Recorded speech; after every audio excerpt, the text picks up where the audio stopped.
time of having sex with Representative Gaetz. They were leaned up to what she described to as a game table of some type.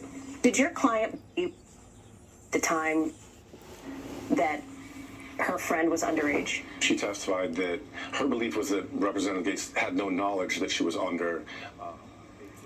So again, Gaetz denies the allegations here. It has, obviously, the situation has turned into a question mark as to his confirmation process on the Senate side, whether he would have enough support to, in fact, be confirmed to lead the Justice Department, to be the AG. Big pivot point is going to be potentially tomorrow, when we understand that the House Ethics Committee will meet and decide potentially whether to release the report into Matt Gaetz that it has spent months and months investigating. And in fact, the clients of the man you just saw there, that attorney, says they too testified to the committee back this spring. Kate.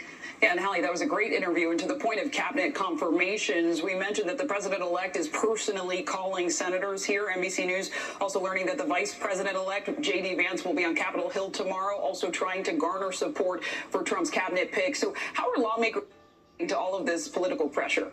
Well, it depends on which lawmaker you ask, and I think that the rubber will meet the road once this is actually in front of them. If, in fact, this confirmation, this selection continues to be Mr. Trump's pick, to the point where the next Senate obviously then votes to confirm.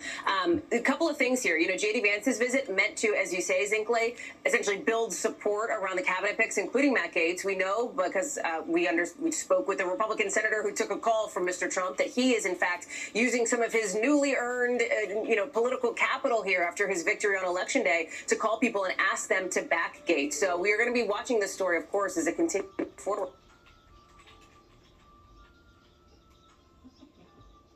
Coming up on Now, that streams live starting at 5 p.m. Eastern, 2 p.m. Pacific on NBC News Now.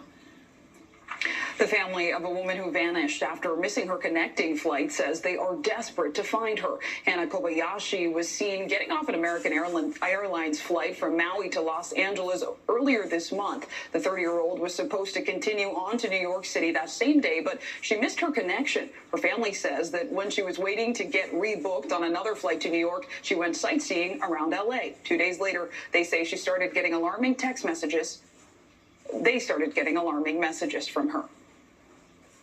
Strange messages saying that she did not feel safe. She was worried about her people stealing her money. It was basically after that, those strange messages, she went dark. Family members say no one has seen or heard from Hannah since, and calls to her phone are going straight to voicemail. The LA Police Department is investigating. Coming up, video shows the moment a house explodes, killing 2 people. The investigation now underway. You're watching NBC News Daily. And stay with us. We're always streaming free 24/7 on NBC News Now. You can watch